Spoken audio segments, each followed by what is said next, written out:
Mhm. Hello and welcome to the Hoopers Dimension podcast. It is your host of the Hoopers Dimension podcast, Ernest, and we are back. It is Sunday.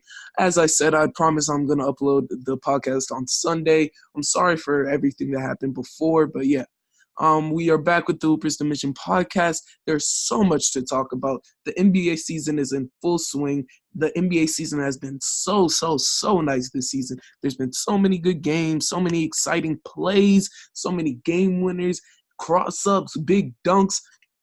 It's just been absolutely amazing for the entire time that it started. And I don't think the season is going to slow down at all. I feel like every night there's going to be a marquee matchup. I feel like pretty much every single team is competitive. I don't think there's a single team that is like a complete free win that you don't have to put effort in for. And every single night there's just going to be super exciting games that are going to be really fun to watch. And before we get into the bulk of the show, which will be my first impression of every single team, there was a lot that happened beforehand. Something that I didn't get to talk about last time was Marvin Bagley is out for 4 to 6 weeks, and the Kings have already started off struggling, and them losing Marvin Bagley is going to be big. It's going to be big for their offense. It's going to be big. Well, not really for their defense because Marvin Bagley isn't really known for his defense, but it's just a huge loss for them. And for everything they're expected to do, for how promising they're supposed to be, them losing Marvin Bagley is really big. He is definitely like a big, just double guy. Can play big pick and rolls. Can slow down the game and just give you a nice bucket if you need it.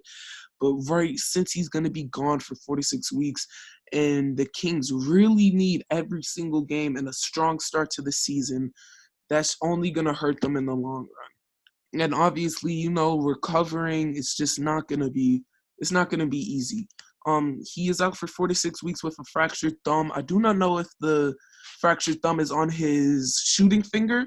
Either way though, it just really sucks. Really big loss for the Kings, and yeah, that's something just to start off the podcast. But shout out to Marvin Bagley. I hope he make a speedy recovery, and also shout out to the Kings. Something else that happened that was very surprising. DeAndre Ayton, the number one overall draft pick in the 2018 draft class, was suspended for 25 games for testing positive to drug use. The drug he was using was diuretic. I'm sorry, I don't really know how to pronounce it, but diuretic is pretty much a substance that I believe that it helps clear the liver of something. But yeah, um, let me read it right here. A diuretic is any substance that promotes diuresis, the increased production of urine. This includes forced diuresis. I don't really know, to be honest. I'm not a scientist, but it was a banned NBA substance. DeAndre Ayton got drug tested for it, and he is suspended. And I think it is the most hilarious, funniest thing that the moment the Suns win a game and DeAndre Ayton has a good game and they look solid, that the NBA drug tests them and says, "Oh, hold up, something is fishy. This doesn't seem right." But yeah, that is really devastating. 25-game suspension is the seventh biggest suspension in NBA history. He got caught for drugs and illegal NBA substance. DeAndre Ayton is so important to this Kings team. He's so important to their offense. He helps so they don't stagnate. He's obviously very big to their pick and roll game. His defense was only improving in the first half of last season. DeAndre Ayton's defense was absolutely atrocious.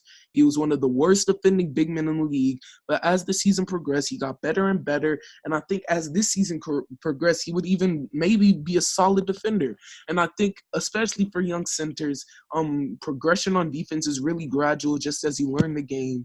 And this is a huge hit for the Suns. 25 games is a really long time. I just can't. It's so surprising. It was so out of nowhere. And even with this, the Suns were very competitive against the Nuggets. The Suns also just beat the Clippers last night, and the Suns even without Ayton, have looked like a very competitive team. They look like they could really just scrap against teams, really put up a great fight. And I think if they kept DeAndre Ayton, they would even be pushing for a playoff contention. But losing him for almost a quarter of the season is going to be a really, really big hit. And yeah, I'm sorry to Suns fans. The moment something was looking up, this happens. And DeAndre Ayton, don't do drugs, man. And at least don't do banned substances, or at least don't get caught. My golly. But yeah, that is two really crazy things. And obviously basketball was really, really good for the past few days. And what I'm going to be doing this episode, I'm going to be just looking at all 30 teams, and I'm going to be giving my first impression for every single team. I'm going to be saying what I liked about them, what I saw, what I think, and yeah, just my first impression. To get right into it, we're going to be talking about my favorite team, the Milwaukee Bucks. And my first impression of the Bucks is that we are reliant on Giannis a lot. It's really seemed like, especially in the Rockets game, it seemed like Giannis and friends. Giannis' role as a playmaker on the team is a lot more substantial. He has to create a lot of shots for us. He really does a ton for the offense, and it seems like he's gonna be really, really heavily relied on for the entire season. Last night's game during the Heat, players like Kyle Korver flourished, but that was really just because of Giannis's gravity and Giannis's improved ability as a passer and ball handler and playmaker. And the Bucks are really gonna need him for all 82 games. And another thing and also on Twitter, I saw a lot of people, just a whole bunch of people, complaining about Chris Middleton, about Chris Middleton, that. And I hate how Chris Middleton is always sort of the de facto blame man when anything goes wrong for the Bucks. And I just think it's sort of ridiculous because Chris Middleton last night, he got off to a really strong start.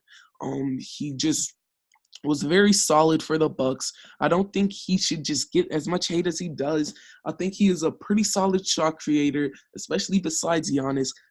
But one thing I do want to see from Chris Middleton is that he just plays within the system more. And what I mean by that, I just want to see Chris Middleton work more with off-ball movement and not so much with like pull-up jumpers. And that is something that definitely is a problem because there are times where he does his little top of the key 3-point pull-up with 23 seconds on the shot clock or 20 seconds on the shot clock, and he might make it maybe once every 4 or 3 times he does that. But I think if he just plays in the offense more and comes off screens and tries to just do I guess not really off-ball shots as much, I think he would be a lot better, a lot more effective for the Bucks. And I also think if he gets more mid-range shots, because I think he is one of the best mid-range shooters in the league. And I think if he just gets more mid-range shots, it'd be really, really effective for the Bucks. Yeah, but again, they're really relying on Giannis. And another one of my things was this might be a little controversial, but it was that Eric Bledsoe stinks. And what I mean by this, I do not want Eric Bledsoe on this team, and I'm so upset that Eric Bledsoe is on this team rather than Devin Booker. To start the game last night against the Heat, Eric Bledsoe had a terrible turnover. And the thing with Eric Bledsoe, especially on this team, his play is so polarizing, obviously. He is obviously so athletic. He can really finish very, very well and has amazing defensive capabilities. He is just such a good defender. And those are his positives. But his negatives is that he makes such bonehead decisions. He will make such bad plays, take such bad shots for no reason, and it just really hurts us. And it really hurts for the duration of the game, especially during the playoffs. And I feel like with Malcolm Brogdon gone, those negatives are gonna outweigh those positives. I feel like him taking bad shots, him not being able to shoot, him forcing bad passes, having bad turnovers are really gonna hurt us in the long run, especially come playoff time, because he can be so easily game planned for, so easily iced out the game, and just be ineffective and nearly unplayable. To start the season, he shot 35% from the field, averaged 10 points, 2 assists on 2 turnovers, and it just hasn't been good at all. And he's gotten a lot of fouls, but again, the thing with Bledsoe, he's such a polarizing, and on the contrary, he's been amazing on defense. During the Heat game, he was a very solid defender. So I just think it's going to be a very interesting dynamic with the Bucks the entire season on how Eric Bledsoe plays, on how he creates. And I also think Chris Middleton shouldn't be getting as much hate as he gets. He should also be taking more mid-range shots and just working the Bucks system a bit more and not do as many pull-up shots, I guess. And the Bucks are very reliant on Giannis, and Giannis is the best player in the NBA, and he's been very great. Yeah. And that's really all I have to say about the Bucks. The next team we can talk about is the Philadelphia 76ers. The Philadelphia 76ers have started the game off 2-0. Very, very solid. And my one impression for them is that their defense is creating offense. They have been a very solid defensive team, even with Al Horford and Josh Richardson. Those additions have been very nice. Ben Simmons started off the season very strong. He's been a very good playmaker, and he really is just operating better and better with them. And even without Embiid, they have been a very, very good team. Last night they came back against the Pistons, and they just invoked their wrath, I guess. They have so much talent. They're just such a good team. They're so promising, have such a solid defense, a lot of length, and a lot of great players. And Tobias Harris had 29 points. Al Herford was playing great defense. Ben Simmons had 10 assists. And it was just overall a really, really nice game. And the Sixers, I think they're going to be fighting for the best team in the East with the Bucks all year. I think they're just going to be very, very solid. I think we can expect a lot from them with or without Embiid. And I think Embiid, I think another positive with this, I don't think Embiid is going to have to play 70-plus games. I don't think he's going to have such a big load on his back. And I think he can really get a lot of load management. I think he can play 50, 60 games, and I think he can be very rested up and ready for the playoffs. And we can see Joel Embiid at his full strength come playoff time, because we have never seen Joel Embiid be the same player he was in the regular season to any extent in the playoffs. And I think if he can just play great, get a lot of rest, and just be ready come playoff time and be really, really good, I think that will be huge for the Sixers making it out of the East. So that's my first impressions with the 76ers. And next, we are going to talk about the Boston Celtics. And my biggest impression on the Celtics is their core players trade good games. And what I mean by that is, I think it's going to be very, very rare this season that we see all of Kemba Walker, Jason Tatum, Gordon Hayward, Jaylen Brown all have a good game at once. And again, what I mean by that, to further elaborate, I think that Kemba Walker will go off for 30 like he did last night. He had 7 threes. He was just absolutely spectacular. But Jason Tatum shot, 28% from the field and scored 14 points. And I think we're going to see just performances like that a whole lot. I feel like they're going to just trade off good games just like last night or during opening night. Jason Tatum and Gordon Hayward were very good, but Jaylen Brown and Kemba Walker weren't as involved. And last night, that dynamic switched. Kemba Walker and Jason Tatum Kemba Walker and Jaylen Brown were very good, but Jason Tatum and Gordon Hayward really weren't as good as they could be. And I feel like that's going to be consistent for the entire season. I feel like we're just going to see them sort of switch on and off. And I feel like that's going to be their biggest downfall and their biggest strength. That they have so many players who can just come out and give you like 30 points and play absolutely amazing, but also that they could all struggle, and that really that could be easy and very easy to game plan for in the playoffs. And that's probably my biggest impression for the Celtics. Um, I feel like also another impression is that their interior play and just their play with their big man is not very good at all. Obviously, Enes Kanter got injured, which is going to be a very big blow for them. And Daniel Tyus, shout out to you, but he is definitely not the defensive interior present that you want at all. And I do believe they are bottom in the league in rebounding. Um, Let me check real quick. Well, the bottom in the league in rebounding is the Pacers, which we will talk about later. But the Celtics are actually 14th in the league in rebounding, getting 47 per game, which is definitely decent. But I'm sort of just wary and don't really believe in their big man at all.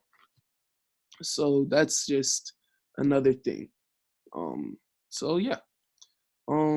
Opponents points in the paint, the Pelicans, the Celtics also do rank in the top 10 in that. So I guess I'm sort of getting proved wrong here, but again, I'm just not very confident in Enes Kanter and Daniel Tice, especially come playoff team time when you're facing players like Giannis, when you're facing players like Embiid, when Kyrie is getting to the paint, when Karis LeVert is driving every single play.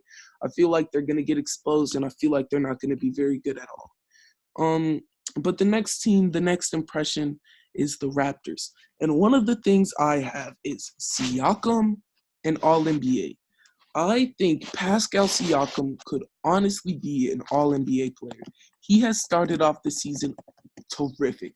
He is getting to the rim. He's scoring at will. He's been an amazing free throw shooter. His three-point shot is pretty improved. He's attempting the three ball a lot, and he's shooting great from the field.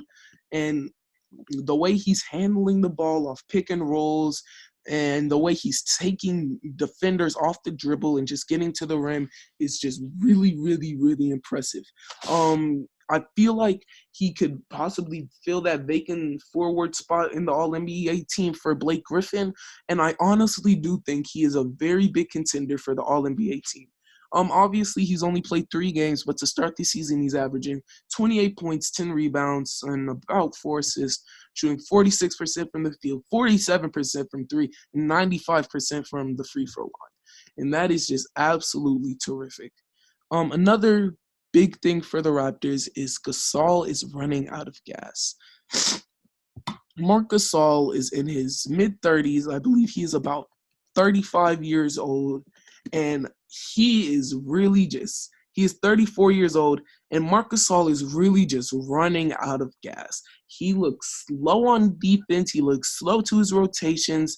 He can't really get buckets, and it just is not looking good at all.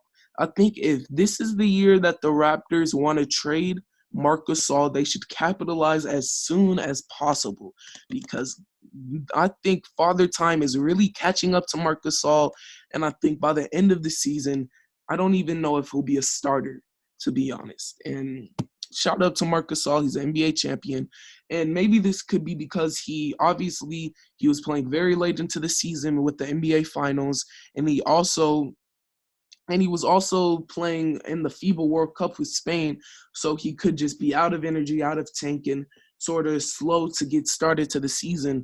And that, with him being 34 years old, could just be catching up to him.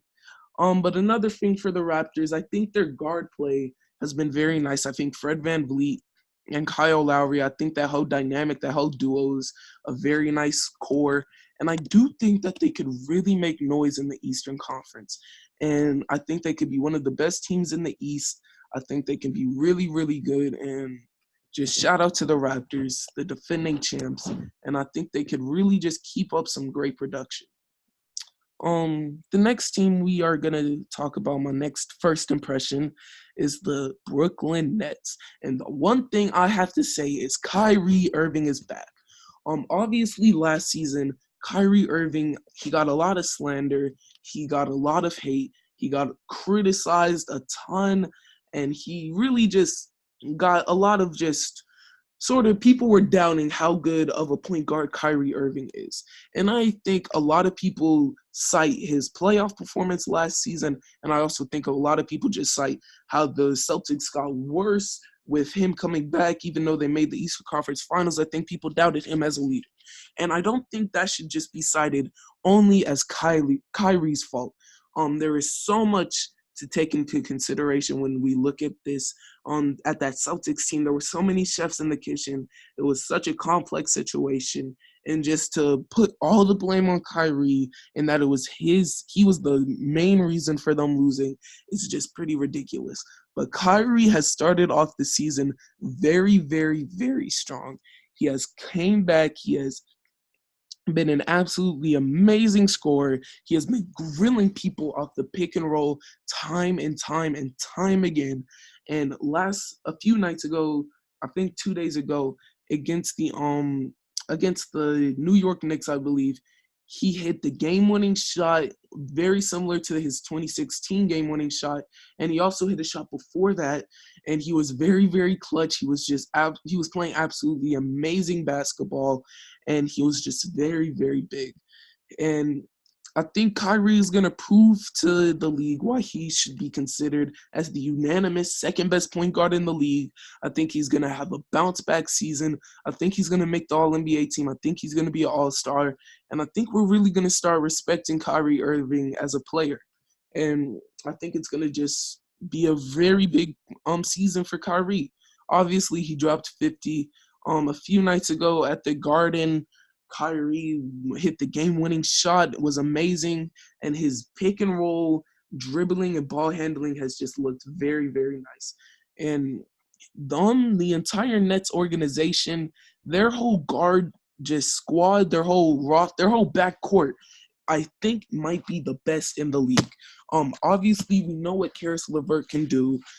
He did struggle a few nights ago, but he still is going to be very, very solid as sort of a wingman to Kyrie. Dinwiddie off the bench has been very nice, and even LeVert has been pretty solid, giving you 16 points, shooting 50% from the field. And their whole wing core, their whole guards core is arguably the best in the league, and it's very, very, very solid. And yeah, those are my two impressions. Kyrie is back, been amazing, and one of the best guard cores in the NBA. And the next team we are going to talk about is one of the very, very controversial, the New York Knicks.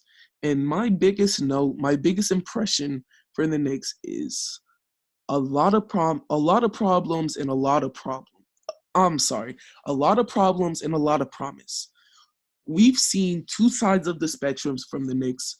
We've seen their young players shine, and we've seen their young players be absolutely atrocious and absolutely terrible. I think they're going to be I think they have proven that they can be a very competitive team, but they've also proven that they have a lot of problems with their young players. One of their problems is Julius Randle. Julius Randle is either a freight train who's out of control, who turns the ball over, who forces shots, who doesn't know what he's doing, who is just going who's just going absolutely everywhere on the court, or is he's a controlled ball handler who can take it from all the way to the wing to the basket and can take any power forward off the dribble and get you a nice bucket. And I think those two dynamics of Julius Randle is going to be really, really prevalent to the Knicks winning games the entire season. Dennis Smith Jr. has been absolutely atrocious to start this season. Dennis Smith Jr., people have been complaining about KCP playing bad. Dennis Smith Jr. has been absolutely worse. He's averaged 1 point, shooting 9% from the field, 50% from the free throw line, hasn't made a three, and has been giving you turnovers and has been fouling. He has just been absolutely awful. And there were so many nice expectations on him, but the way he's been performing, you might have to send him to the G League. It's been that bad. It's been that bad. Um, but on the other side, RJ Barrett has been terrific to start his NBA career. He's averaged 21 points, 5 boards, shooting 51% from the field, 54% from the three-point line on 4 attempts. He struggled from the free throw line, and I would like to see him draw a bit more fouls. But overall, he's been very, very nice to start the season. Very nice to start his NBA tenure, and he's been a really bright spot for the Knicks. And another bright spot is Alonzo Trier. He's also been very nice to start this season. I think he's a very solid role player. I think he can be a very nice player for the Knicks in general. And yeah, I think he could be a 15, 16-point scorer at his absolute best. Damian Dotson, I don't know about him. Um, I he's actually been struggling. He hasn't really been getting a lot of minutes. I would love to see him get a bit more minutes. But another thing with the Knicks is Dave Fizdale has been arguably the worst coach in the NBA. His rotations have been bad. His sets have been terrible.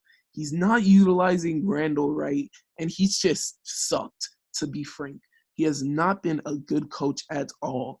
He has been very, very, very bad. So, yeah, that's very suspect. But that's my notes for the Knicks.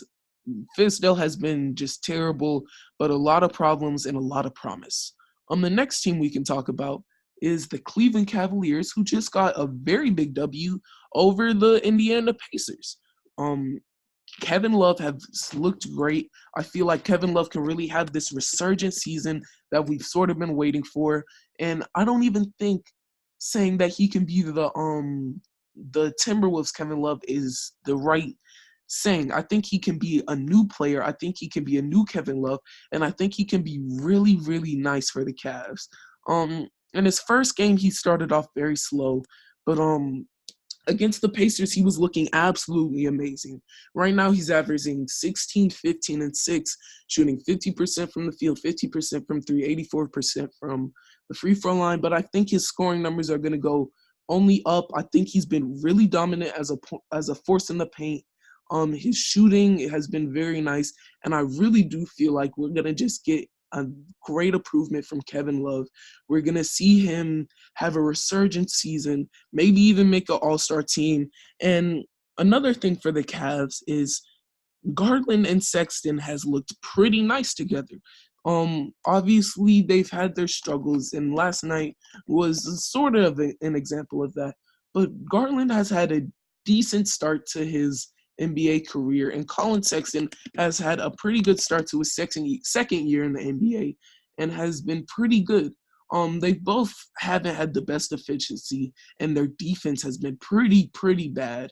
But I feel like if they can start this sort as the foundation, as their sort of as the foundation of them as a duo, and just sort of build on this and improve slightly as the season goes on, and that they get years on their belt as playing together and just as being an NBA player, I feel like they can really improve. And Colin Sexton is also from Marietta, Georgia, so shout out to you. But yeah, that's my impressions for the Cavaliers. And next we have the Charlotte Hornets. And one of my biggest impressions for them is that the Charlotte Hornets can be competitive. Last night or 2 nights ago, they got absolutely blown out. They got absolutely blown out by the Timberwolves. But for the first half and for the first portion of the third quarter, it was a very competitive game. And for most of the game, they were actually leading, especially during the second half. At one point, they had a 15-point lead.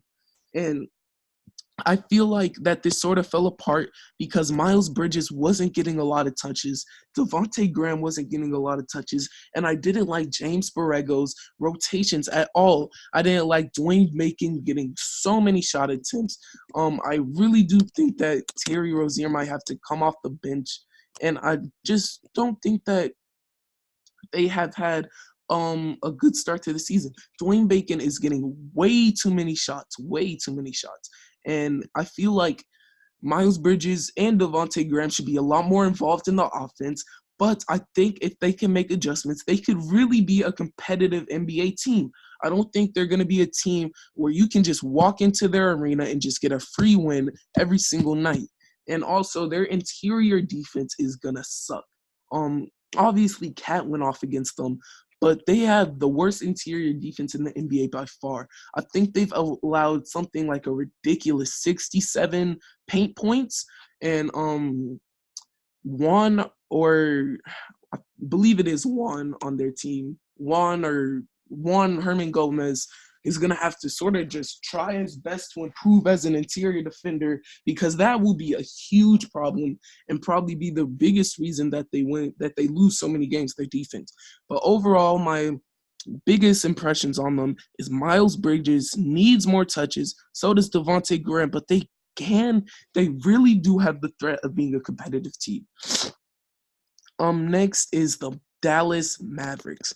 And one thing about this team is Luka Doncic has looked amazing.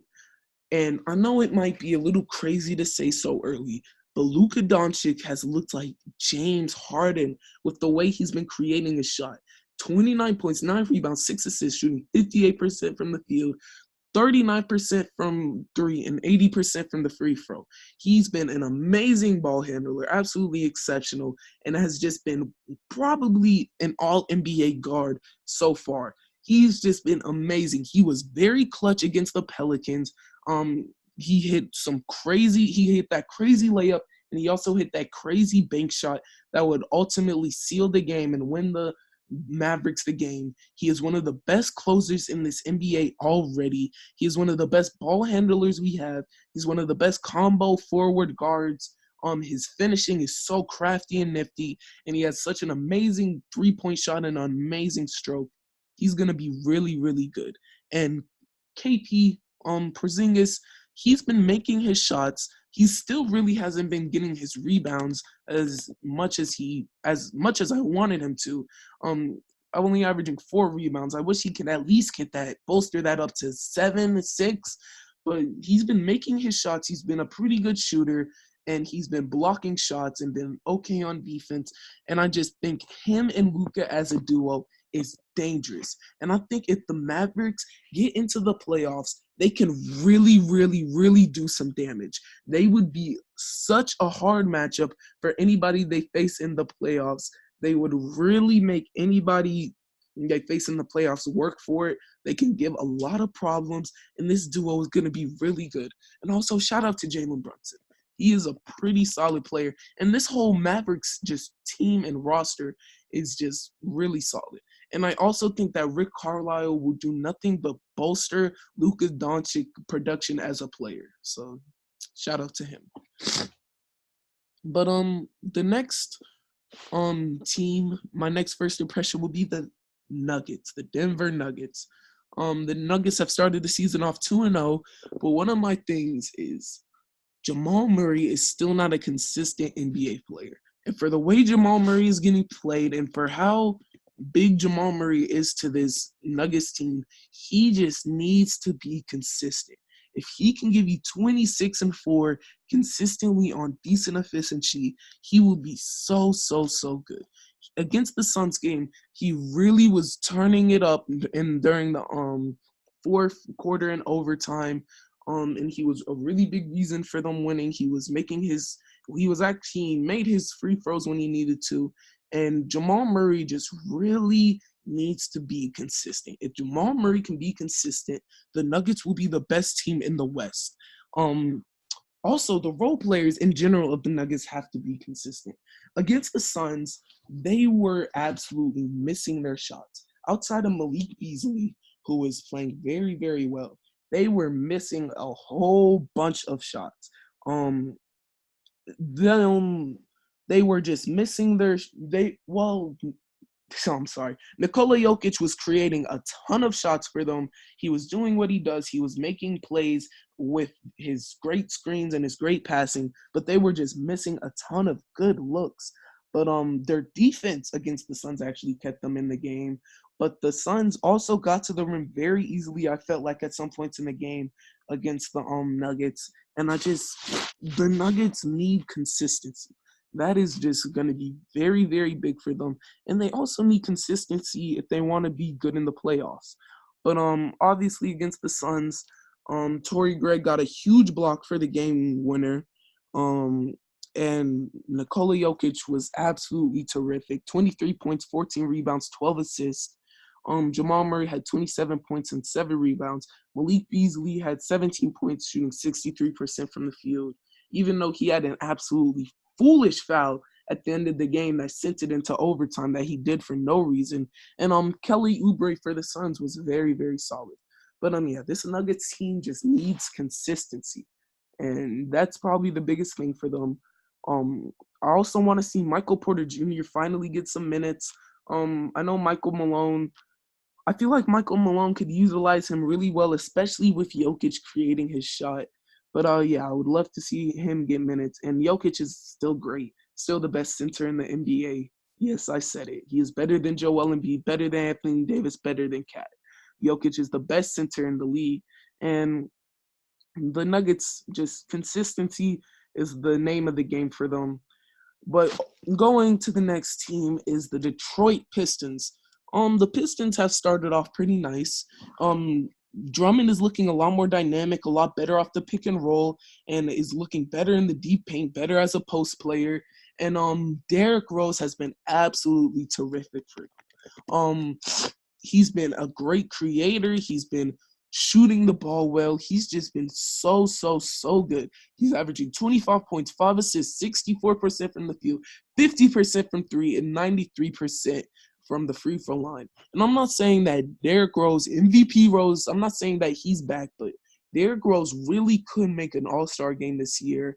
He's been really, really nice. He's been very vital to this Pistons team, especially without Blake Griffin. He's just been a great player.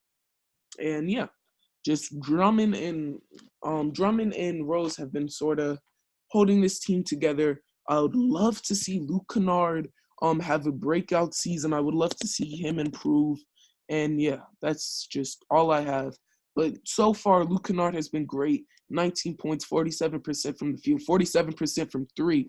Just absolutely terrific shooting splits. I think Luke Kennard is a really big candidate for most improved player, and I think he's a really great player. But next is the Golden State Warriors. And my biggest impression from them, just from watching them play that one game, is will they make the playoffs? Their defense is gonna be terrible. The Clippers scored 144 points on them in regulation. That's ridiculous. That is absolutely ridiculous. 144 points. If Curry does not score 25 plus points for them, they will not win the game. Point blank, period. If they do not get 25 points from Curry and probably 20 points from D'Lo, they are not winning the game. They are so reliant on Curry's production as a player. And if Curry struggles, the Warriors are struggling. And they absolutely suck on getting boards. They are going to get out-rebounded all season. They don't really have a reliable big man, and it is just going to be a very, very big problem. But that's pretty much all for the Warriors. I kept it short and sweet. But the next team that we are going to talk about is the Houston Rockets. And the biggest thing I saw from them, Russ is transforming their transition offense. Russ has been so good. He's so quick. He's so speedy. And the way that he can control the team, push the pace in transition, and has been so good for their transition offense is amazing. And he's really doing what they wanted him to be. Just make it so that his transition offense really just puts the Rockets offense over the top. But James Harden has been absolutely atrocious to start the season. He has struggled heavily from the field. He hasn't been hitting his shots at all, shooting 23% from the field, 11% from 3. He's been doing what he does best, getting to the free throw line, which I absolutely will not knock him for. That's just a very big plus for him, and that's really just keeping him in the game. And even with him struggling, shooting so terribly from the field, he's still averaging 24 points, and he's still giving you 9 assists, and he's still been a good playmaker. But yeah, Harden just really needs to pick it up, and we really just need to see Russ and Harden mesh well and play good together, and that will just be the really big difference maker. Eric Gordon has also struggled immensely for the Rockets. Eric Gordon needs to be one of their biggest role players, but he just has not been that. But Daniel House and PJ Tucker have been really strong to start the season, and their defense has been also really strong. But the next team that we're gonna talk about, the team number 14, is the Indiana Pacers. And my biggest impression from them was needs Victor Oladipo desperately. Their defense has not been the same. They were a very, very solid defensive team, but it has not been that at all. And their offense has struggled. Malcolm Brogdon last night was absolutely amazing, but they have not been getting consistent play from their guards. Jeremy Lamb has been out. Their offense has not been the same. Miles Turner's defense has not been good. Sabonis and Turner have not been very good together, and they just need Victor Oladipo to come and put this together. They could really use a late game closer, and just, oh my goodness, needs Oladipo. But number 15 is the Clippers. We're officially halfway through all of my NBA first impressions, and the Clippers, they've obviously been very good. Last night they took a pretty big loss to the Suns, which was definitely surprising. I feel like they underestimated them, and I feel like a lot of teams are going to do that against the Suns. But the Clippers, one thing I've noticed is Kawhi has been a much, much better playmaker. He's tied his career high in assists.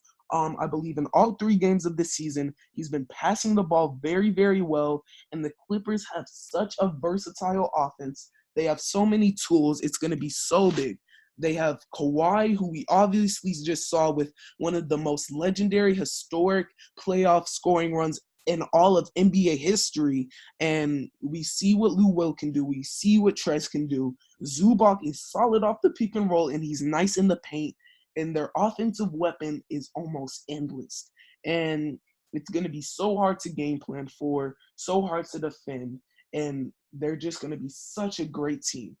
And that's just all for the Clippers. I feel like we all know that they're going to dominate, that they're going to be really, really good.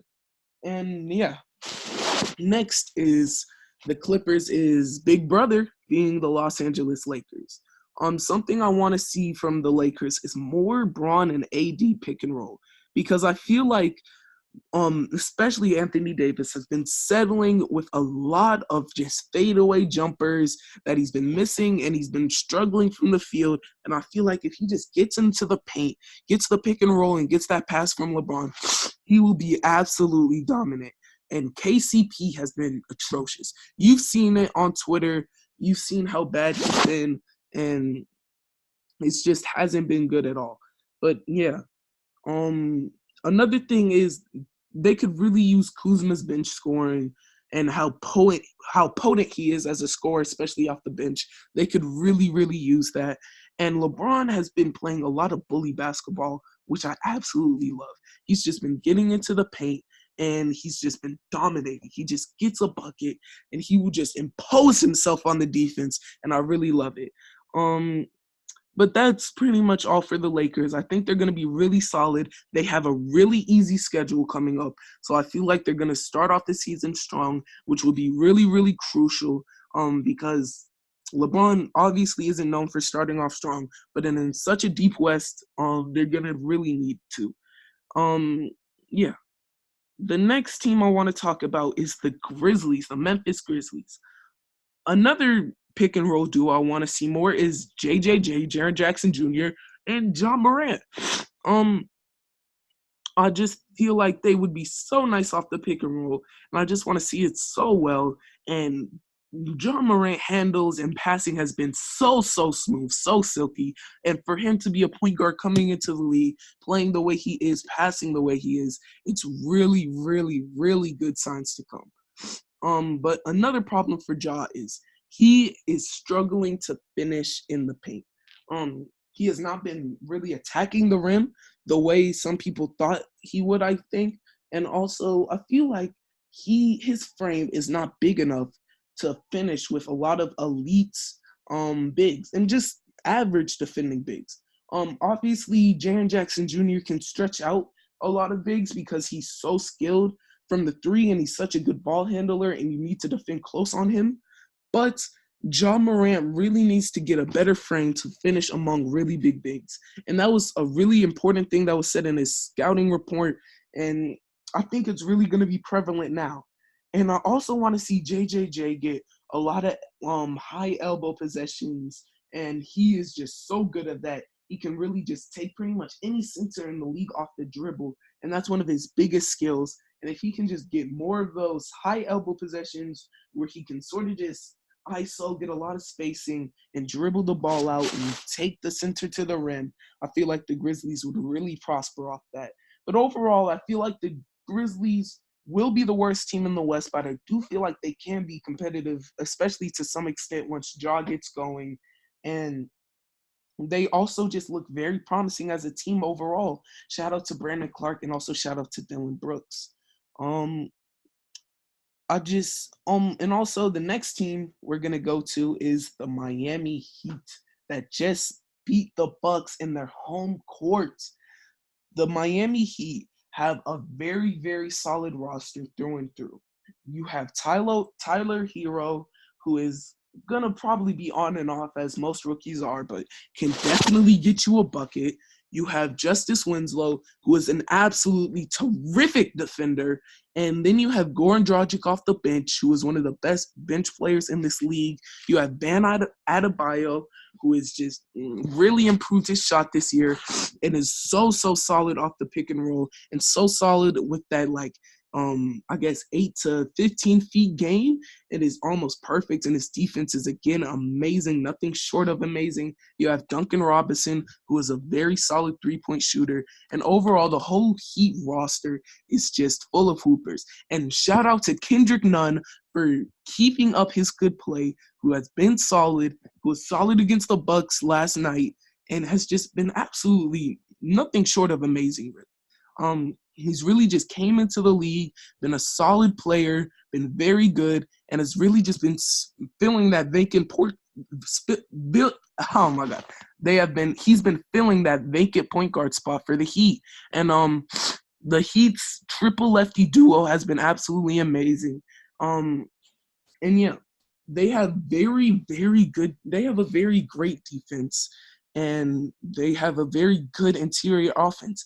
And this team doesn't even have their best player and Jimmy Butler. And once they get Jimmy Butler, they are gonna improve massively. This team is already great as it is, but with the addition of an all-star player who can give you 25, 5, and 5, and elite defense and is an amazing leader, I feel like they are just going to improve drastically. And Kelly Olynyk was also solid last night. Eric Spoelstra is really setting up his players very, very well. And they've had an amazing pick and roll game, especially against the Bucks. And Winslow is a very nice primary ball handler. Winslow is an amazing defender. And this Heat team is really going to make noise in the East and be one of the best teams in the Eastern Conference. And yeah, they went out and got a very big win against the Bucks, and I don't think a lot of people expected them to do that. The next team we're gonna be talking about is the Minnesota Timberwolves. Cat against the Hornets was the sole reason the Timberwolves won that game. He was absolutely amazing. He was hitting double clutch threes. He was beating the double teams, making great passes. He looks like an improved playmaker and passer. Especially in that Timberwolves offense set up by Ryan Saunders. He is obviously still dominant in the post, still dominant in the paint, and he has been absolutely killer to start the season. I think Cat is going to be in the running as a sleeper MVP. I feel like Cat could really honestly do think that Cat could carry and sort of drag this Timberwolves team to the playoffs. But a negative from this team is Andrew Wiggins. Andrew Wiggins was still taking this ISO's possessions, forcing bad shots, forcing these bad mid-range shots, not showing any playmaking ability, and that is just really just a bad sign because I feel like this year for me is for sure the last year before I just say Andrew Wiggins isn't that good at basketball and won't improve. And I think a lot of people have already come to that conclusion, but it is just so astonishing how this man, Andrew Wiggins, has not improved his playmaking skills, has not improved his shooting, has not improved his defense, doesn't have a higher IQ, and just doesn't operate in the offense, stagnates the offense, and is just absolutely atrocious. Um, but some positives for the Timberwolves. Josh Okogie was a very nice bench spark against the Hornets, and overall is a very nice bench spark. He looks like an improved playmaker, a good defender, and I would also love to see Ryan Saunders give Jarrett Culver a bit more minutes. I feel like the rookie could be very solid for them, and I also think Ryan Saunders should play with the idea of bringing Andrew Wiggins off the bench. I'm not saying he's gonna do it next game, but if the Timberwolves are in a 4-game skid and Andrew Wiggins isn't playing very well, I think putting him on the bench might not be the worst idea. And that's just me. But yeah, that's all for my first impressions of the Timberwolves. And next is the New Orleans Pelicans. Ingram and Zoe look like they have improved massively. Um, they look so nice. Ingram had a monster performance last night. He was so deep in his offensive skill set, his offensive bag. He was scoring from any and anywhere on the court. He was showing his true capabilities as a scorer. He was absolutely terrific. He was magnificent. He was nothing short of magnificent. His offensive game was so nice, and he's really showing the Lakers what they're missing out on.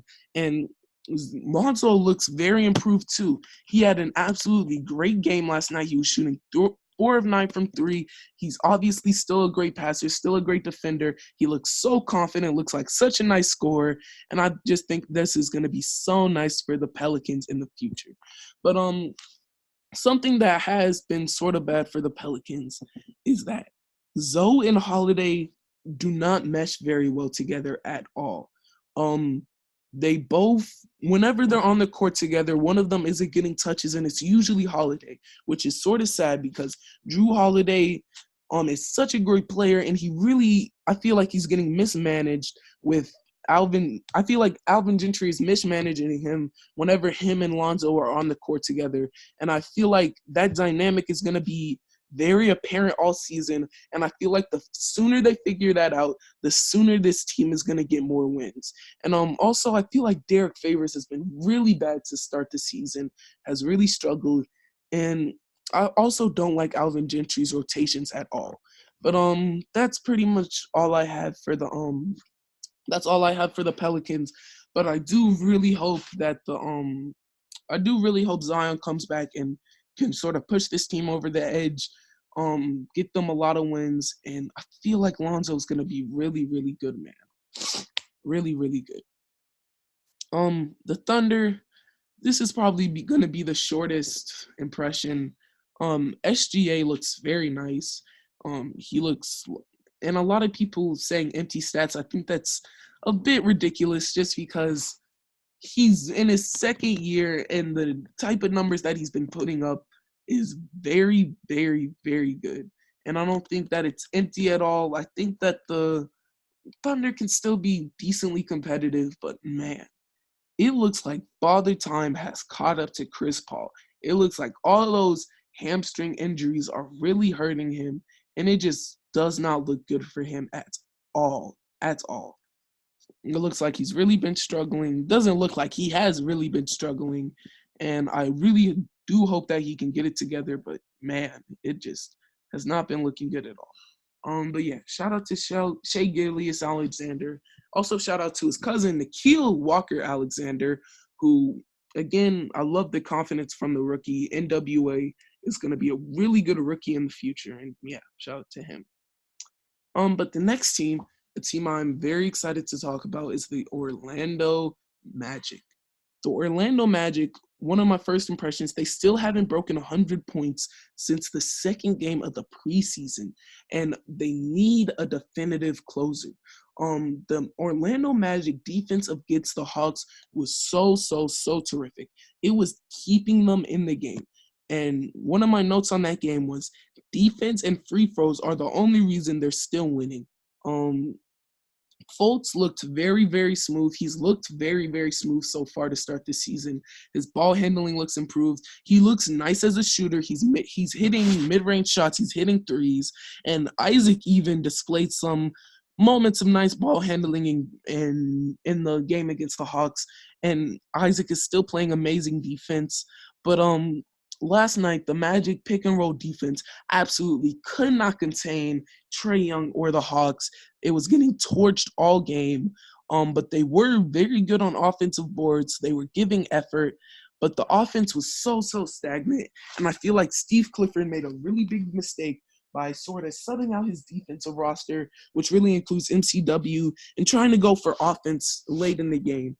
And that's really not the Magic's forte. I feel like the Magic need a closer. And what I mean by that, last night during the fourth quarter, Aaron Fournier pretty much got the ball every single possession late in the game as the person they need to get a bucket. But Evan Fournier, as much as I love the guy, as good as a player as he is not some player that is the closer that you want closing games for you.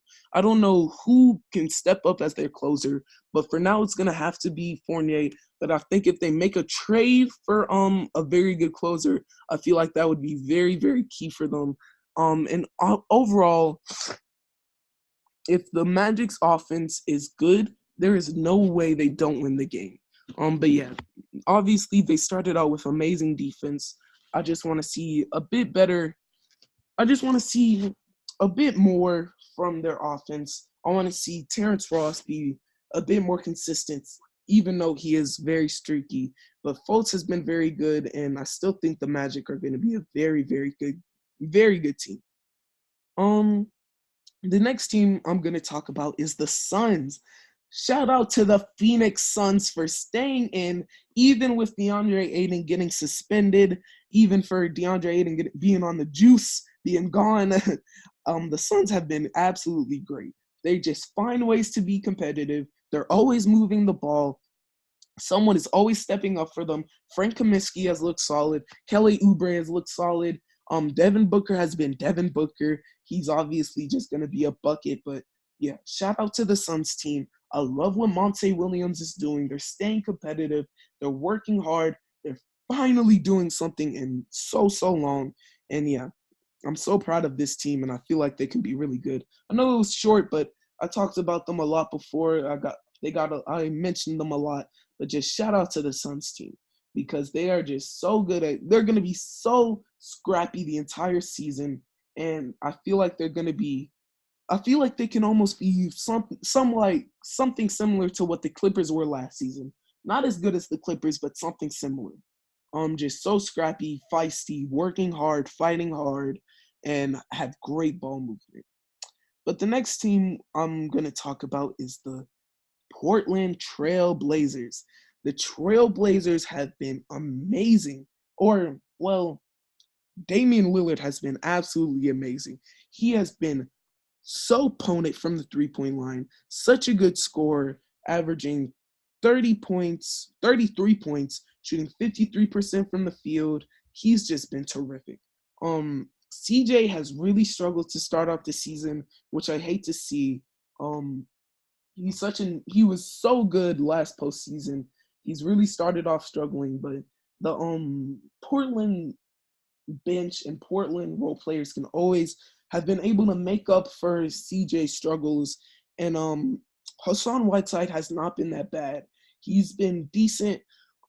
Obviously he was a really big question mark for the team, but he has not been bad at all. And give Nasir Little some minutes. I feel like he can really fill that Al-Farouq Aminu spot. He can be a really good defender, really good three-point shooter. Give Nasir Little some minutes, Terry Stotts. Please give him some minutes. And next, after, being on a very good high on the Kings and Trail, being very high on the Blazers and Suns, we have a team that is going to be very, very bad, I think. And that is the Sacramento Kings. Obviously, the Sacramento Kings were such a big surprise. We're so great last season. We're the 9th seed. We're really had a lot going for them, but I feel like that is all going to change. Their offense have looked stagnant. It's looked terrible. Walton has been probably the worst coach in the NBA, and it looks like they are just going to have a huge regression this season. De'Aaron Fox has not looked the same at all. Buddy Hield has looked decent. They just suffered a huge 30-point loss to the Jazz last night, and it must suck to be a Kings fan. They've been dealing with this for so long.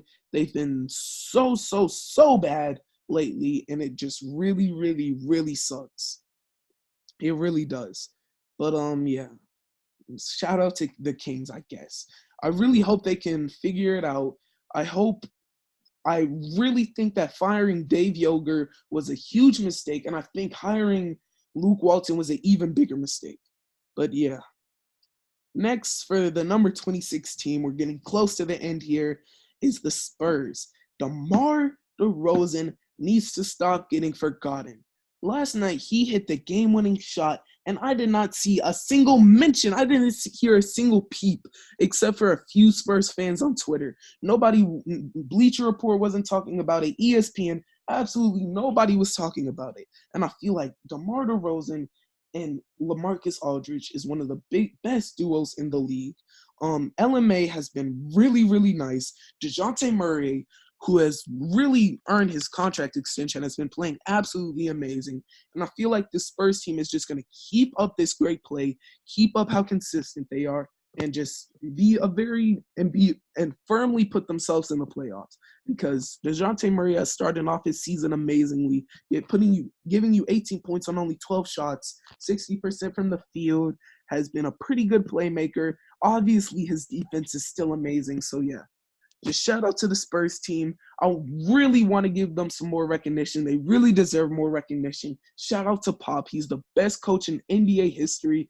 And one thing that makes Greg Popovich so great, it's like he can make 2 + 2 = 5. And what I mean by that, he can always capitalize on plays. He always knows the right thing to do. It's almost like the Spurs have a 10-0 lead just from his IQ, his inbound plays, and it's so great. But the next team we're going to talk about is the Utah Jazz. D. Mitch has looked absolutely amazing. He's looked better as a finisher. He's looked better as a ball handler. His shooting is going to improve. But that's really one of the highest things I have to say about this team. Obviously, it sucks that they're missing Bojan, but Bogdanovic, and he's going to be a huge role player when he comes back. But Gobert has struggled early in the season, and it really feels like that teams are really figuring out how to game plan for him and ice him out, especially on the offensive end.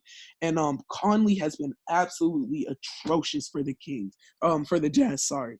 But yeah, I feel like the Jazz really need to start off strong this season in such a competitive, bloodthirsty West. And last night they got an absolutely amazing blowout win against the against the Kings. I feel like Royce O'Neal has been pretty solid to start the season, and he's a pretty good player. But yeah, that's all I really have for the Jazz. D. Mitch has looked really, really nice. I think he's definitely going to submit himself as an all-star this season. And Gobert, I don't know. I feel like we've seen Gobert sort of struggle in the playoffs for the past few years, and I feel like teams are getting better and better at game planning for him. And I don't know. I think if Gobert gets a supermax, I think that would be even more ridiculous, but he didn't, obviously. But next we have one of the more irrelevant teams, the 28th team. Only a few more to go. And thank all of you for sticking around so far if you're still listening to the podcast. Your support is so appreciated. But yeah. Rui has had his terrific moments, and my biggest impression, one of my notes, this is actually in my notes. Why does Bradley Beal want to stay here? Why? Why does Bradley Beal want to stay here? This Wizards team is doing absolutely nothing for him. They're not going to – I doubt that they win more than 25 games.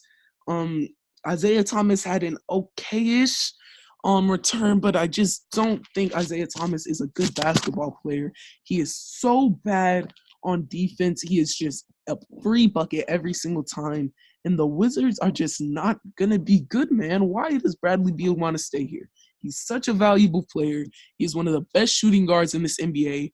And the fact that he wants to be in this just sort of meh team with their only sort of shine of hope being Thomas Bryant and Rui is really just crazy to me.